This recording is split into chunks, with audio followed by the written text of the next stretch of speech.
aqui essa live para falar contra a João... Eita. Esse fio aqui. Para falar contra a joão-dorização da direita. O que é um absurdo.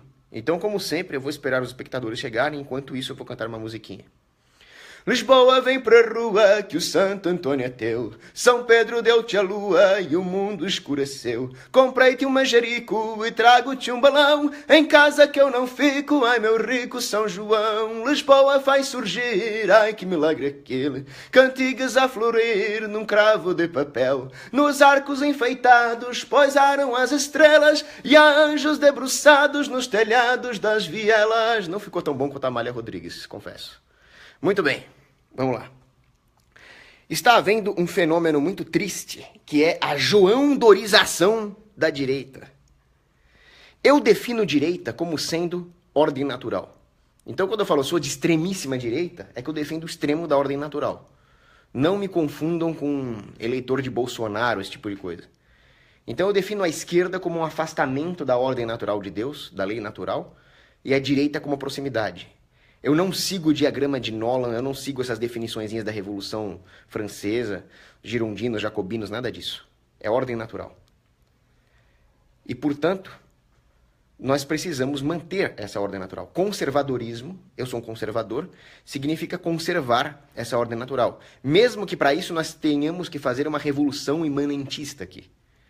Não ser imanentista, mas do ponto de vista imanente fazer um ato revolucionário para voltar ao conservadorismo desta transcendência que é a ordem natural. Évola falava assim, né? Hoje em dia o tradicionalismo é o maior ato revolucionário que você possa fazer. Eu não gosto do Júlio Évola, tá? Só para deixar claro aqui. Não gosto dele, não gosto do fascismo. Só que a frase dele é boa. Enfim. Mas o que está havendo hoje é que nós estamos chamando de direita algo que é completamente avesso à ordem natural. Então qualquer porcaria hoje é chamada de direita. Simplesmente porque é antipetista. Então, quer dizer que você não gosta da cor vermelha? Você é de direita? Você vota num partido que se chama Social Democracia Brasileira e você pensa que você é de direita aonde? Então, um sujeito como João Dória não é de direita, não é conservador, não é libertário, é esquerda pura. É esquerda pura. Mas justamente o governo cria várias vertentes das ideologias, várias vertentes da esquerda, porque as pessoas são diferentes, então o marketing é diferente. Existem empresas que fabricam a mesma porcaria de adoçante e colocam nomes e marcas e logotipos diferentes porque os consumidores são diferentes. O empreendedorismo político faz exatamente a mesma coisa. Então coloca a estrelinha vermelha, Partido dos Trabalhadores, para enganar um tipo de gente.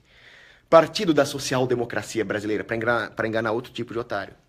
Partido Novo, para enganar outro tipo de otário ainda. É tudo a mesma merda. Por que que tem tanta ideologia? Por que que os desvios da ordem natural são tão variados? Ora, tá na Bíblia. Para entrar no céu a porta é estreita, para se desviar dele a porta é larga. Existem várias ideologias porque existem várias desculpas para te roubar. É por isso. Então está havendo esse fenômeno aí. De onde tiraram, por exemplo, que o unionismo é de direita?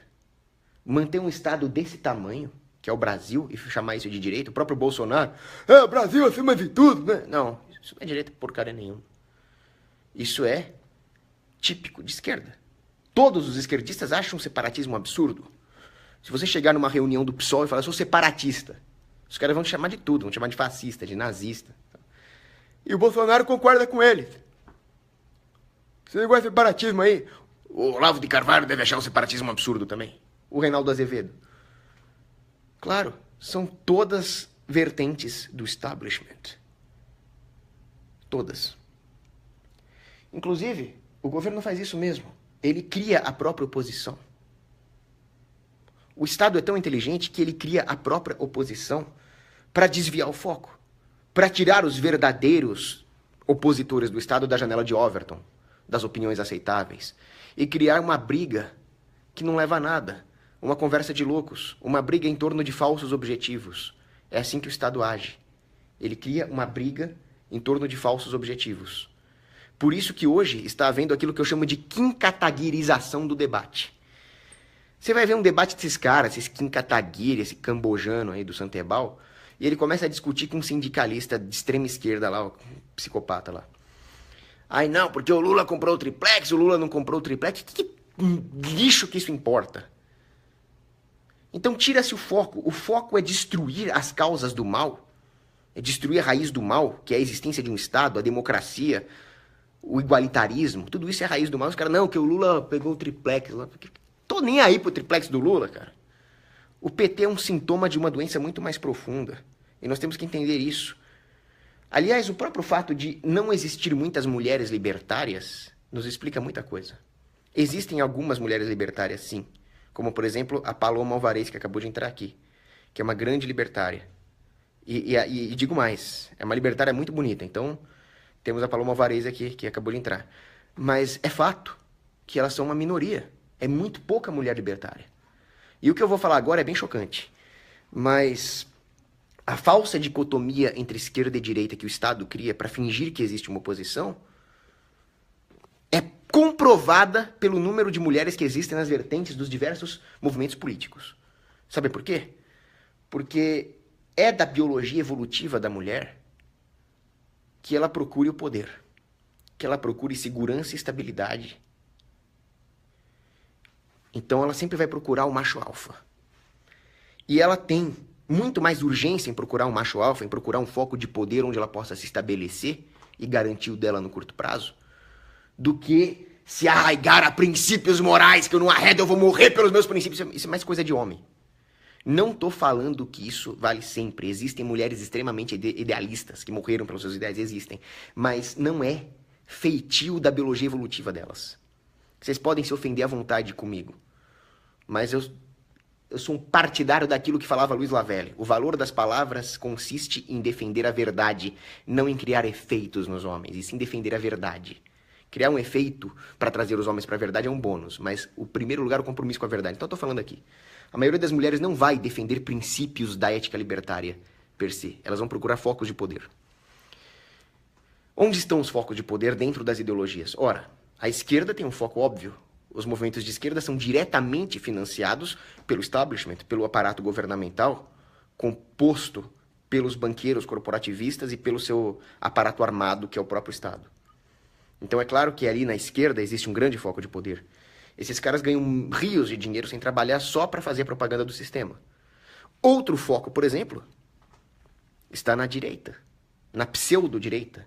Na direita Bolsonaro, na direita João Dória, que não é direita porcaria nenhuma. É tudo de esquerda. O João Dória é muito pior que o próprio Bolsonaro. Muito pior. Mas o fato é que é óbvio que é um foco de poder. É a oposição que o próprio sistema cria para se reciclar.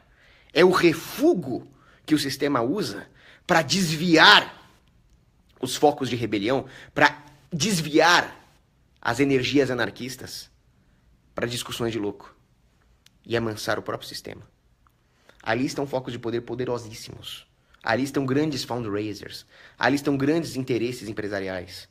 Ali tem dinheiro e ali tem poder. Então também tem um monte de mulher na direita, na pseudo-direita. É por isso que cunharam aí o termo conservadia. Tá cheio. Mas cadê as mulheres libertárias? Ora, o movimento libertário não recebe dinheiro dos caras. Existem os pseudo-libertários. Esses sim recebem dinheiro dos caras. Ali também tem foco de poder. Esses movimentozinhos pseudo-libertários, MBL, partidos libertários de todos os tipos, aquele tal de Juliano Torres, que era um grande... Opa, tudo bem? Ô, Lídia, acho que pode colocar assim, não vou te atrasar não, tô gravando aqui, mas é zoado mesmo. Não, mas o computador tá aí, depois pode deixar, depois eu ponho, pode gravar. Não, mas pode tirar ele lá, nem tô usando. Não? Não. E... que eu tava... Então esses caras são financiados por grandes empresários, grandes ideólogos do sistema. Não, pode tirar aí. E... Nossa, me perdi aqui. Assim, então eu tava falando da MBL, financiado pelo Zimão Koch, Partido Novo, Partido Libertário, todos esses caras, Juliano Torres, esses ratos de instituto, Hélio Beltrão, esses caras são pseudo-libertários. A prova de que eles são pseudo-libertários é que eles estão diretamente ligados ao establishment por canais financeiros. Em torno desses canais financeiros é óbvio que vai girar o quê? Mulheres que estão procurando foco de poder. Elas existem.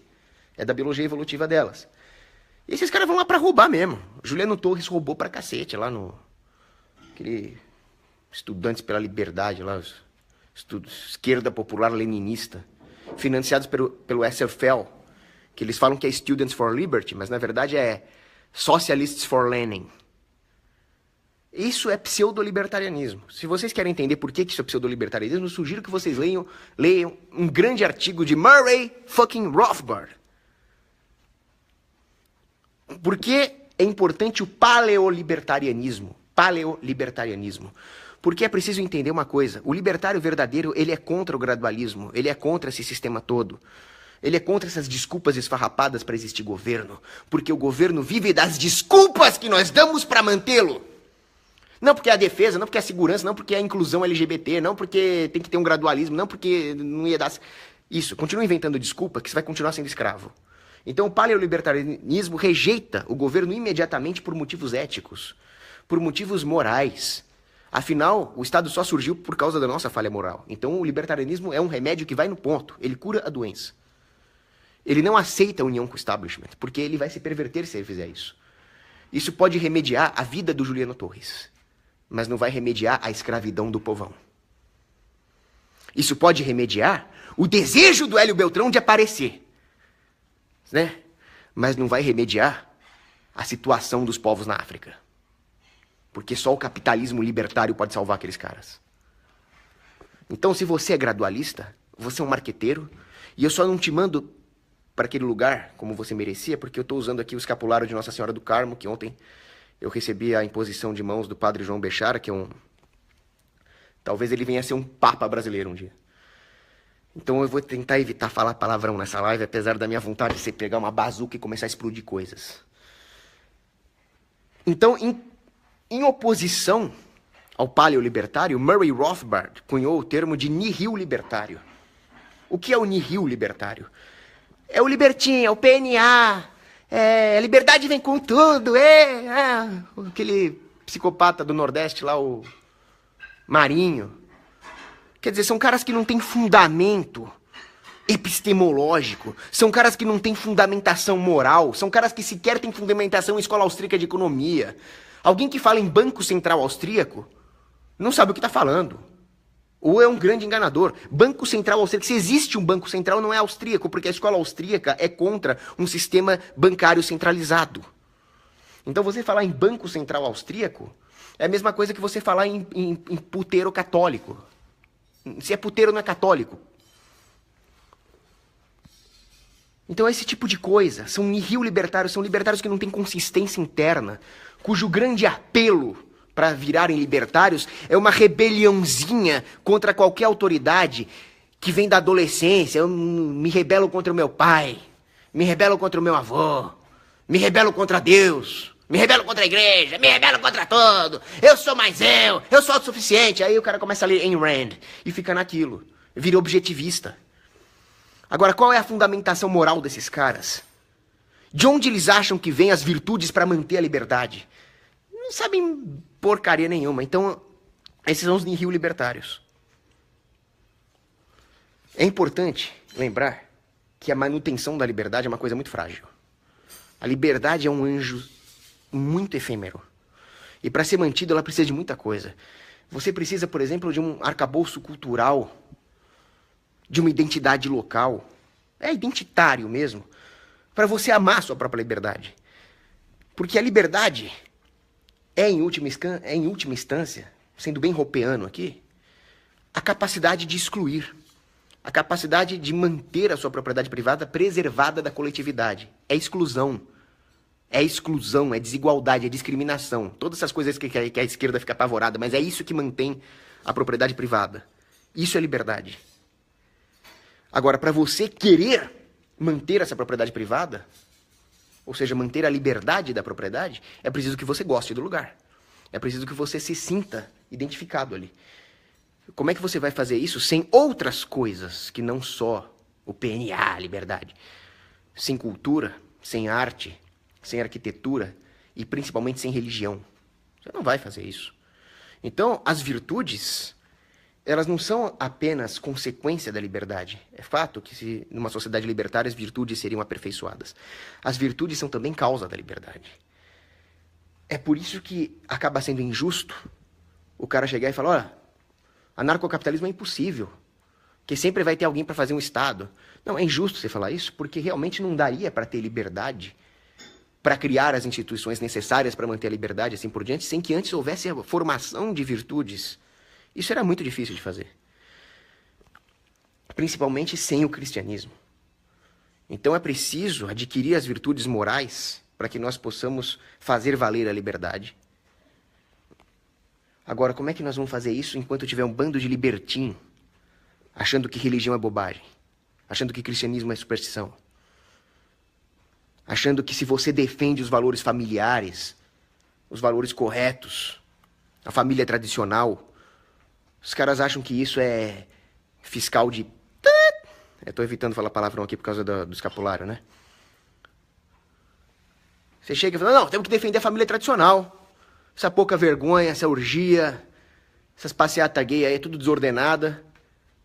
Aí seu conservinha! Os caras acham que a liberdade vem de onde? Certamente não é desse relativismo gramsciano. Não, porque é o direito da mulher abortar. Certamente a liberdade não vem de relativizar a vida humana desse jeito e permitir que uma mãe mate o próprio filho dentro do ventre. Eu te garanto que não. A consequência merecida de uma sociedade que permite o aborto é ser escravizada num regime totalitário. E vai ser bem feito. Matar bebezinho. Como dizia Santa Madre Teresa de Calcutá. Se você permite que uma mãe mate um bebezinho indefeso dentro do ventre, que moral você tem para dizer que qualquer outra forma de assassinato é errado? Menos ainda para criticar alguma forma de roubo, como é o imposto. Então, esse tipo de libertinismo, de nihil-libertarianismo, tem que acabar. Não dá para ficar assim.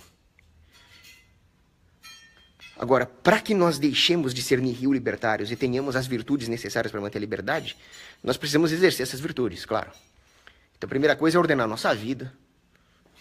A primeira coisa é parar de ser consumista, se armar, ter as mães de enfrentar um bandido, atirar na cara do bandido. Por isso que eu falo que Dória é pior que Bolsonaro. Eu não gosto do Bolsonaro, protecionista, desgraçado. Agora, ter armas é fundamental. Pelo menos o Bolsonaro liberaria algumas armas. Não todas como ele deveria. Aliás, o certo é não precisar do Bolsonaro para liberar arma. O certo é comprar a arma que você quiser e falar, e aí, Bolsonaro, você tem alguma coisa contra? Quer morrer? Quer ser a primeira vítima da minha arma? Esse seria o certo, né? Como eu sempre digo, precisamos de armas banindo políticos e não de políticos banindo armas. Agora, um desarmamentista, confesso, como o Dória, é bem pior. Por exemplo, eu estava vendo uma reportagem hoje que eu queria socar o computador. Queria dar um... Aumenta o ataque de ácidos no Reino Unido, principalmente em Londres. Virou festa da uva agora. Chega lá, joga ácido na cara dos outros, joga ácido na cara da mulher, joga ácido no comerciante que está indo entregar pão ali. Um monte de ataque de ácido em Londres. Aumentou muito nos últimos anos. Por que será, né? Aí os caras ficam, por que será que aumentou o número de ataques de ácido? Será que precisa ter educação? Ah, claro! Então vamos lá, eu vou te ensinar matrizes, determinantes e sistemas lineares para você não jogar ácido na cara de uma moça na rua. Vai tomar na... Escapulário. Idiotas. Eu vou falar a verdade aqui, né? Lavela. Aumentou o número de ataques de ácido no Reino Unido porque aumentou o número de muçulmanos. Entenderam? Quer que eu desenhe? Então eu vou desenhar aqui, ó. Agora eu vou desenhar porque tem filha da desgraça que não vai entender. Vou desenhar. Não, agora eu vou desenhar mesmo. Não tem nem papel aqui. Vou desenhar aqui, ó. Esse aqui é o meu cone de revolução. Dá pra ver aqui? Esse é um cone de revolução. Abaixo los imperialistas. Então, aqui, ó. Vou desenhar. Esse aqui é o número de muçulmanos, tá? Nesse eixo aqui é o número de muçulmanos, no outro eixo é o número de ataques de ácidos, entendeu? É isso.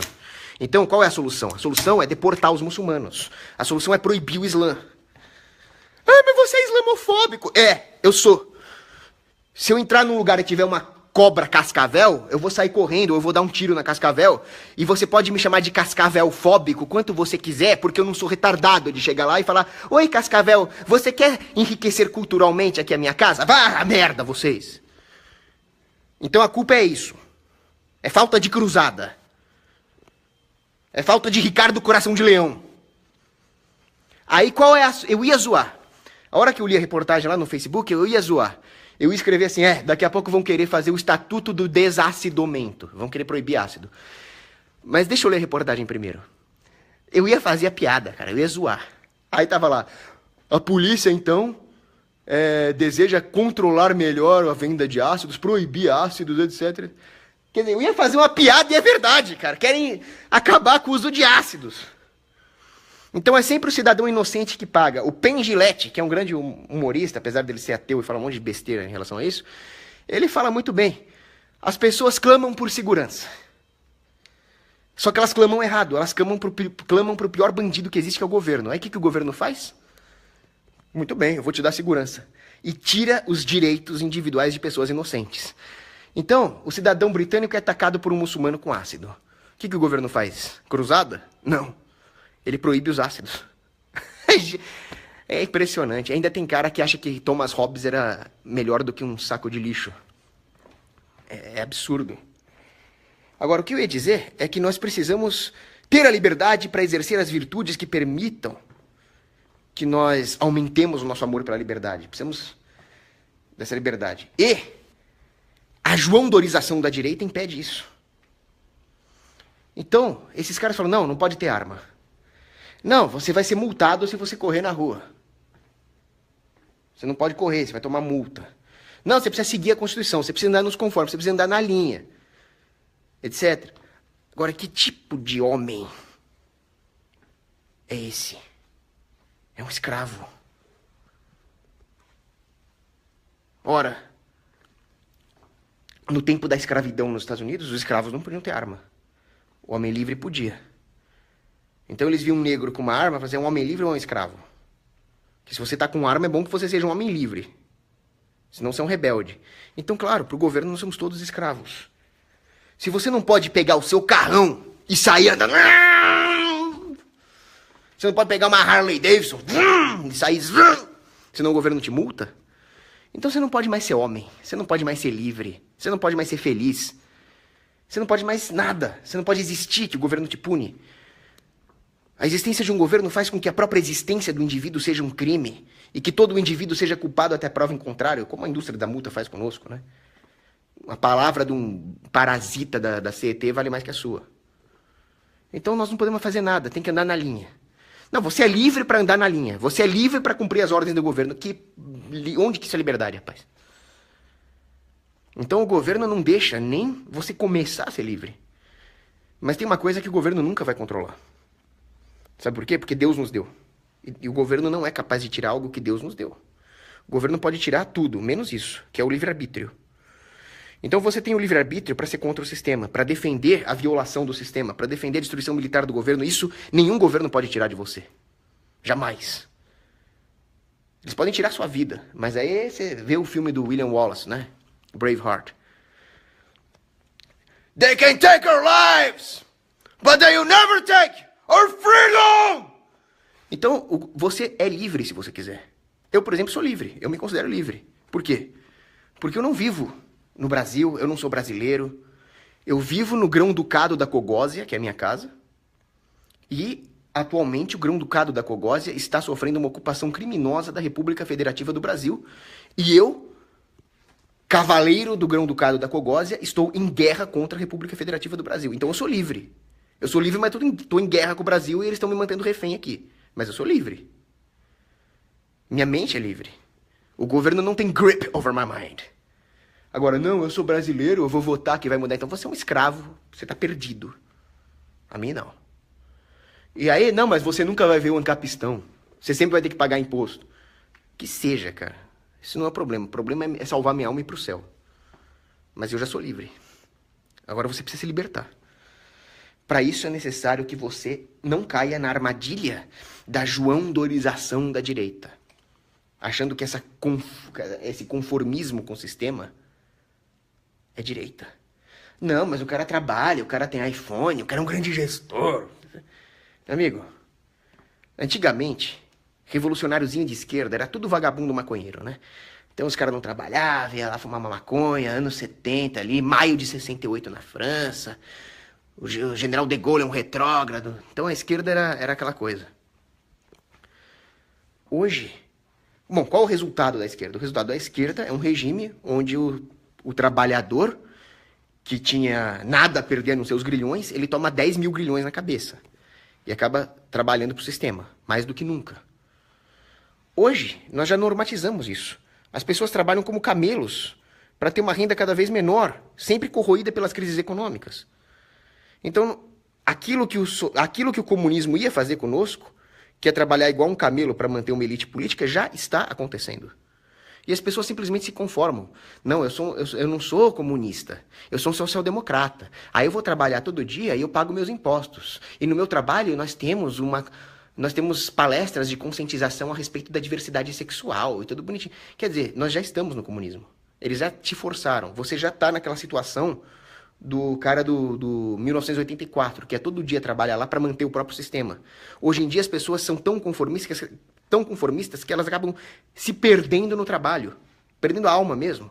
Porque o trabalho delas muitas vezes consiste em manter o próprio sistema.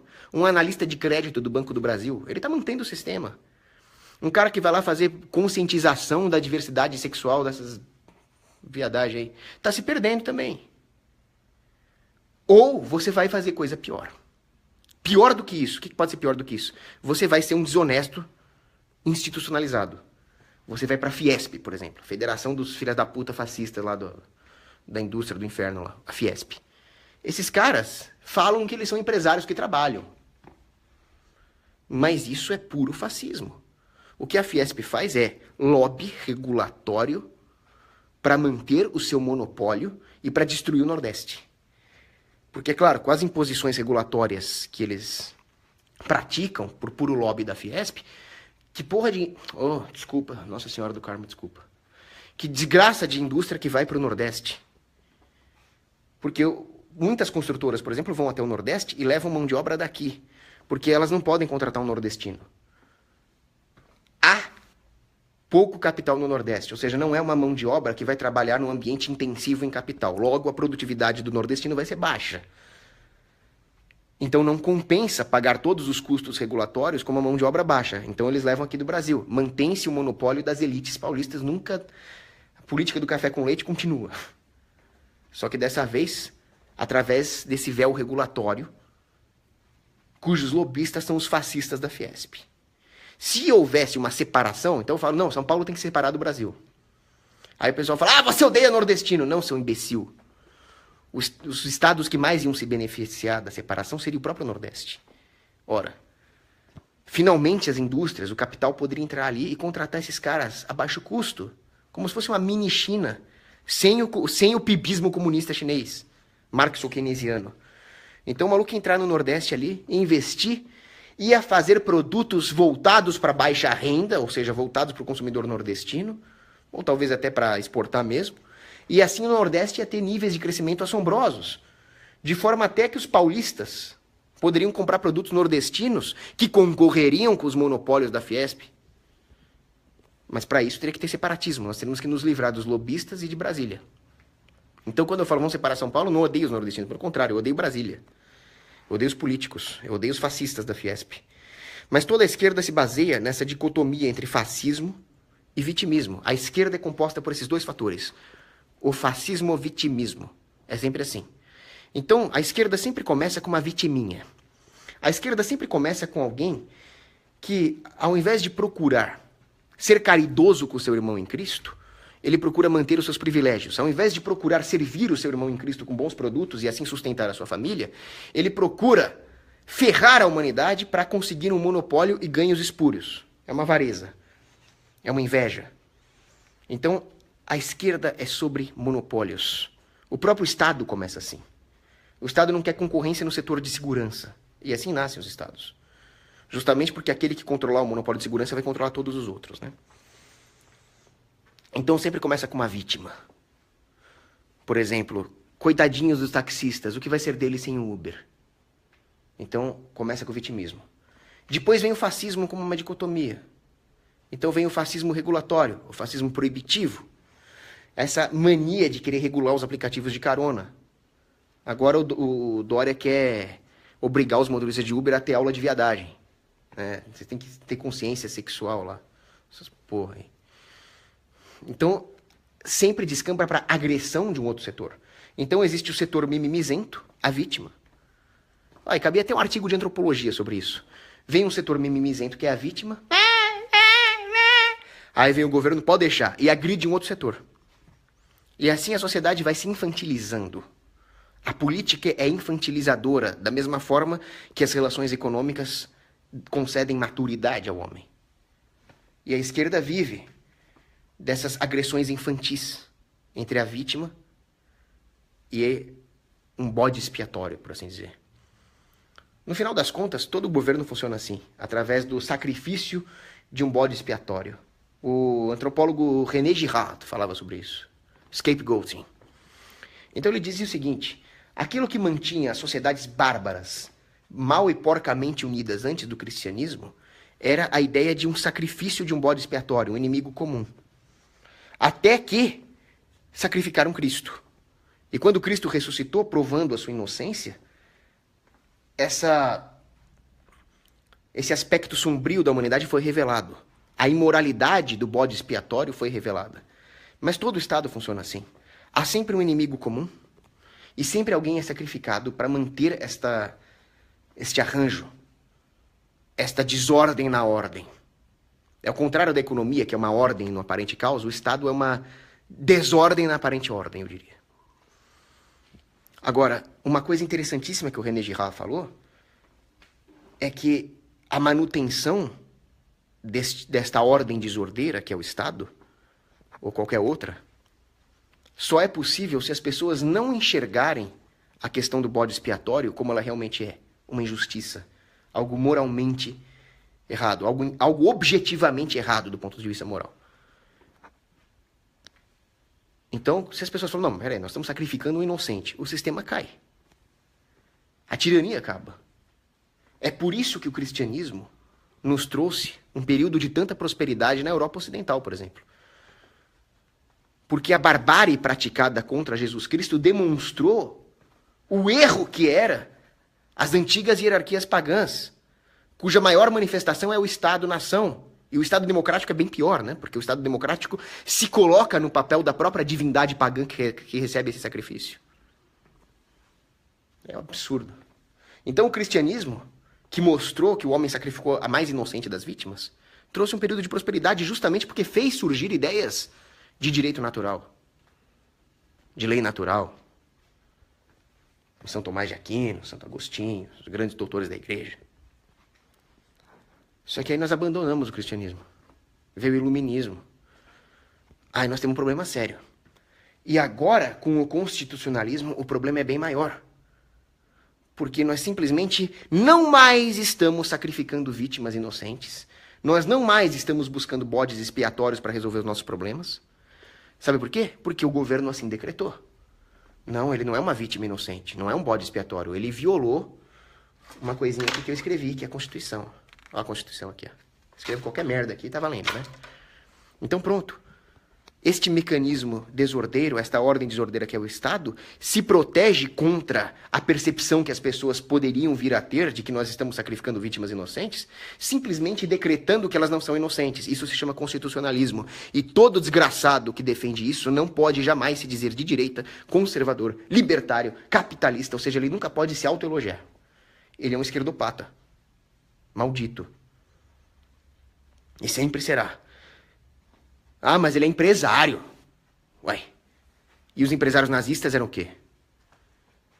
Ah, mas o nazismo era de direita, é? Controlando preços? Controlando os salários de cada empresa? Que diacho de direita era essa? Então o pessoal não estuda porcaria nenhuma. O pessoal não sabe nada.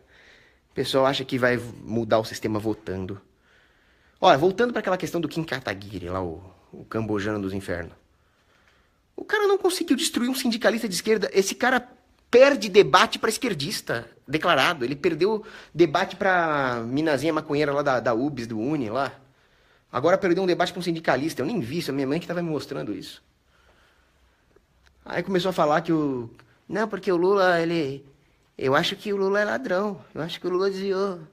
Ele podia ter desmontado aquele sindicalista que se ele quisesse. O sindicalista começou a falar que o Lula foi importante para reaver a economia brasileira. Se o Kim Kataguiri soubesse alguma coisa, ele podia ter desmontado o cara. Ele podia falar, primeiro lugar, nos primeiros anos de governo Lula, ele subiu a taxa Selic lá para casa dos 20%, 26% ali. Austeridade.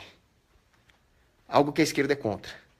Depois ele começou a expandir o crédito loucamente. Mas não aconteceu uma subida de preços porque o real estava forte relativamente ao dólar, porque havia uma bolha imobiliária nos Estados Unidos e mais a guerra do Iraque. Então o dólar estava se enfraquecendo diante do real, relativamente.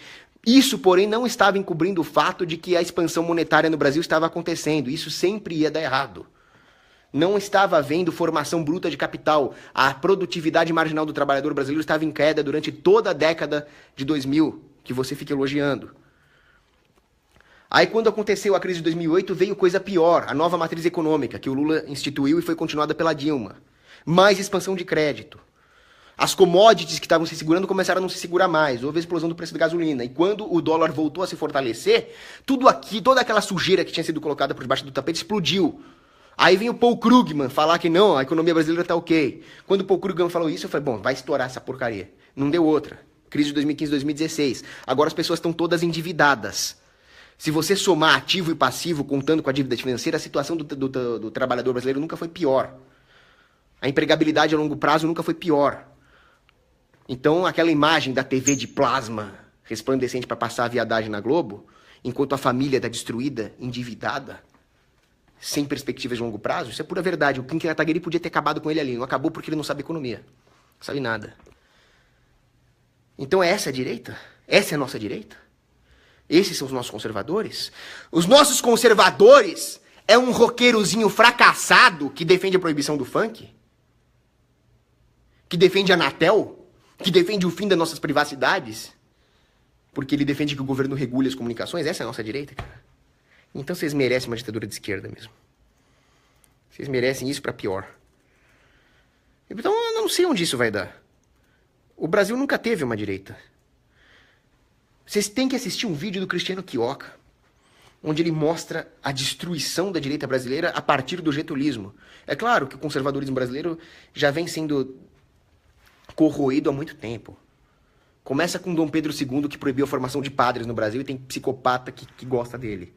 Não, porque eu sou monarquista. Você não é monarquista de merda nenhuma. Se você fosse monarquista, você defenderia pequenos reinos e ducados, não o Império Brasileiro. Aí vem a proclamação da República com aqueles positivistas nojentos. E aí, quando veio o getulismo, realmente todas as esperanças do Brasil acabaram. Todas. Então, realmente, eu não sei como é que nós vamos fazer para sair disso. Eu não sei como é que nós vamos fazer para sair de todas essas armadilhas que nós estamos vivendo. Bom, a primeira coisa que eu diria é para não votar. Não é para votar. Vocês não podem discutir com esses caras.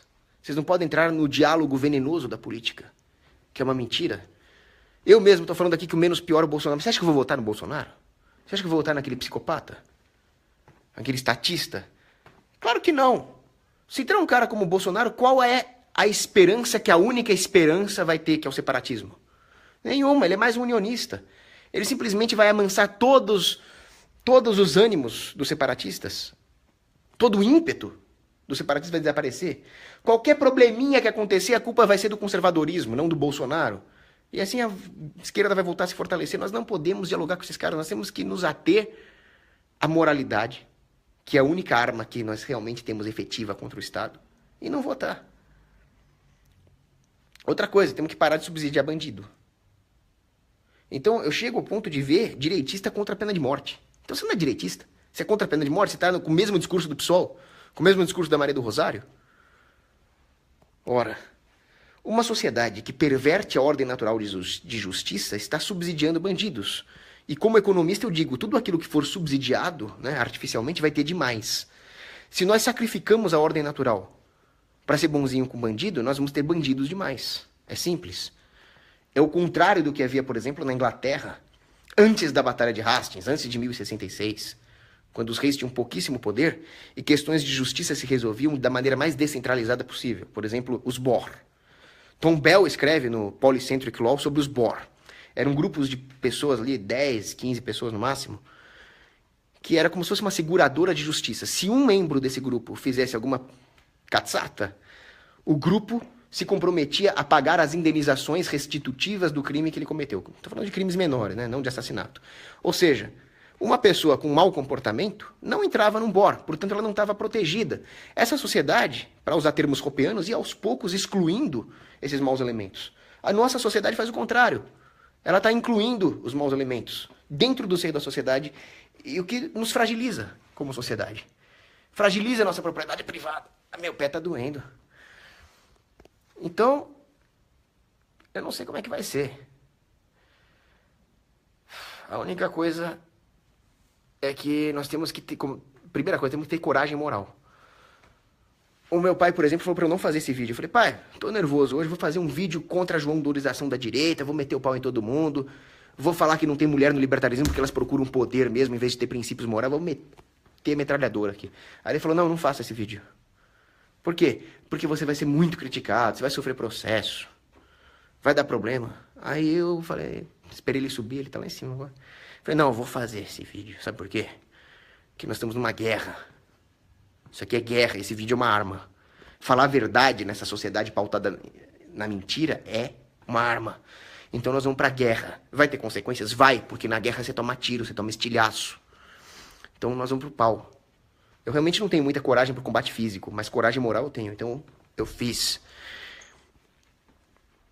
Então, como dizia o sargento fuzileiro naval Daly, na batalha de Bellewood, na Primeira Guerra Mundial, ele ia fazer um ataque quase suicida ali, ele gritou pros soldados dele, "Come on, you son of bitches! Do you want to live forever?" E foi pra cima. Vocês querem viver para sempre? Eu não quero viver para sempre. Eu quero me encontrar com Jesus Cristo, meu Salvador. Então vamos pra cima. Então é isso aí, deixa eu responder as perguntas. Inclusive imediatamente antes de começar a gravar essa live, eu pedi pro Espírito Santo me inspirar, porque eu queria realmente fazer uma crítica pesada, ele me inspirou. Muito obrigado, Espírito Santo. Vamos lá, perguntas. Eu não vou responder muitas perguntas porque eu preciso sair, eu sou sempre com pressa hoje em dia.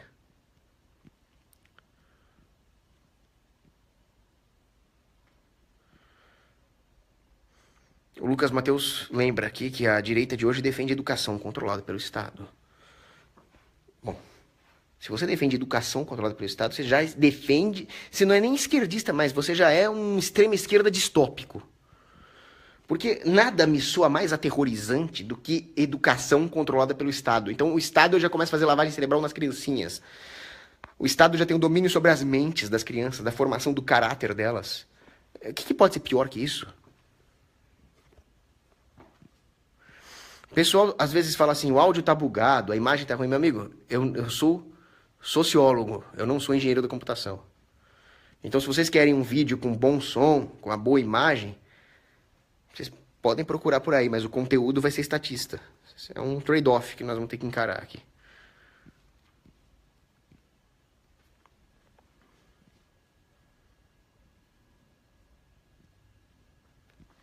Eu quero terminar essa live logo aqui porque... Eu fico preocupado se a live for muito grande, o pessoal vai ficar com preguiça de assistir.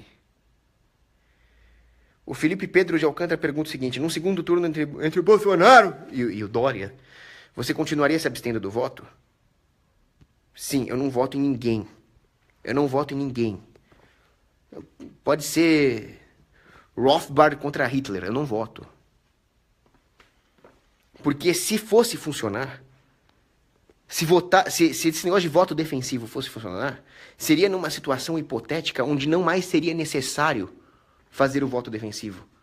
Porque as pessoas já estariam tão revoltadas com o sistema que elas mesmas não deixariam o pior aí da equação tomar poder. Então, se você precisa votar defensivamente, é porque não vai adiantar. É porque as pessoas ainda acreditam no sistema. E o sistema vai manipular o resultado da eleição, não impedindo o menos pior de ganhar, mas vão manipular tudo aquilo que ele for fazer no poder.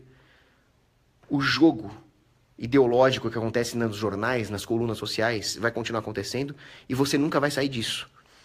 Se realmente a sociedade estivesse de saco cheio, faz, não, nós vamos acabar com essa merda aqui. Agora tem o Hans Hoppe contra o Hitler. Não, então vamos votar no Hans Hoppe, mas se o Hitler ganhar, nós vamos matar ele.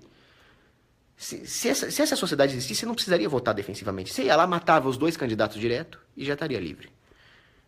Então é inútil. Se eu fosse votar em alguém, seria por motivos egoístas, não por motivos ideológicos. Então vamos supor que eu estou aqui no Brasil e está concorrendo o Ciro Gomes contra a Rainha Cristina da Suécia, que era quase uma anarcocapitalista. Inclusive, ela salvou a vida do padre Antônio Vieira. Pô, eu falo, olha, cara, votar é ruim para a sociedade, mas como eu quero livrar o meu da reta logo, eu vou votar na Rainha Cristina. Pode até ser que eu não resistisse à tentação de votar na Rainha Cristina para evitar o Ciro Gomes. Mas seria um ato puramente egoísta. Não seria condizente com a minha própria ideologia. O ideal mesmo seria sair matando o político. Esse seria o ideal. Ah, vereador aí, ó, vereador, atira! Senador, a 3 horas. Fogo! Esse seria o ideal.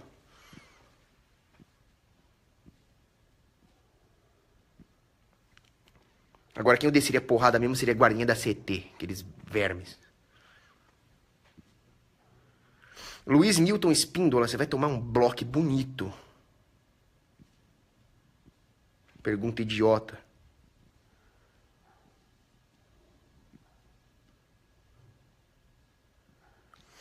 Tiago Carvalho, o que você acha das pessoas que falam que Jesus Cristo era comunista? São blasfemos. Se eles não se confessarem, eles vão pro inferno.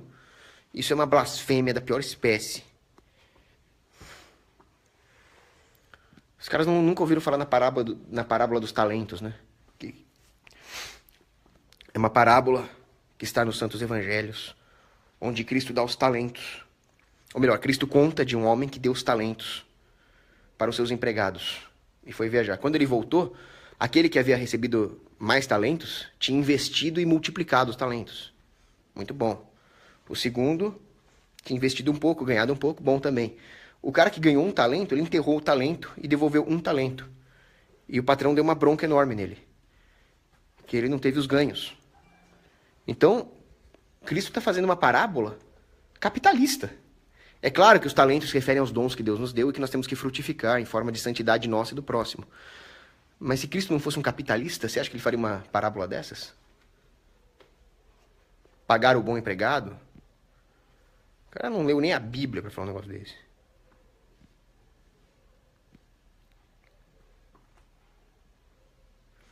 A Jordânia fez um comentário excelente aqui, um ponto importantíssimo que precisa ser dito. Liberar arma para quê? Ninguém precisa de permissão do Estado para exercer seu direito à legítima defesa. Comprem armas apenas. Sim, se o governo permite que você tenha arma, tenha armas. Se o governo não permite, tenha mais armas. Mesmo porque, se a população tiver um monte de arma, se o governo libera ou não libera é irrelevante. Se é que o governo vai existir, né?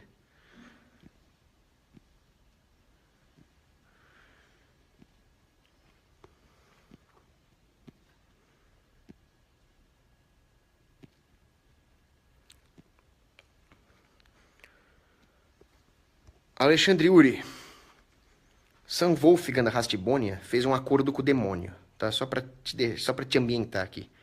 O que vale mais, uma foto ou uma live dessa? Tá? Só pra você saber. Eu não tô fazendo acordo com ninguém aqui.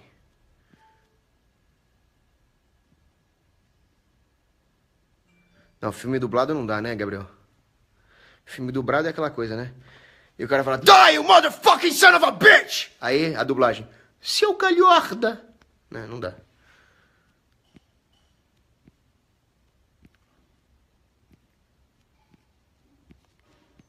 Deixa eu ver se tem alguma pergunta bem pertinente aqui, porque eu tô com pressa.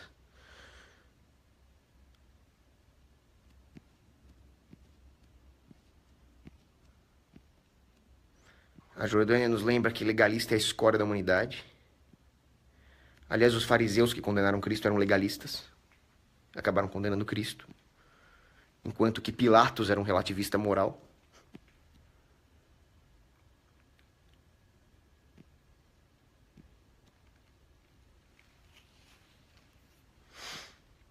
Posso fazer uma live sobre as cruzadas, sim, é importante. Bom, foi mal que eu não vou poder responder todas as perguntas, vocês me desculpem. Só quero ver se tem alguma mega relevante aqui, algum comentário mítico.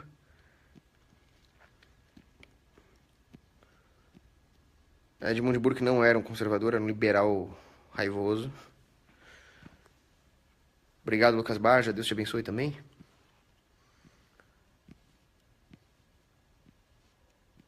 Bom, deixa eu pular todas aqui.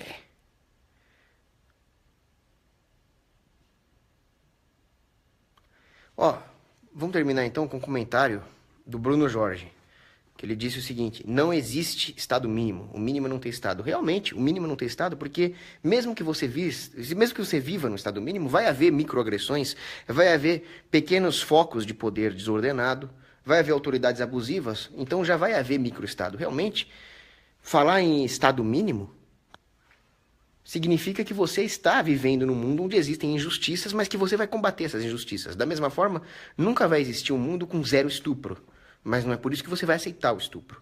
Agora, se existe um Estado, já existe a institucionalização dessas injustiças, então ele já não é mais mínimo.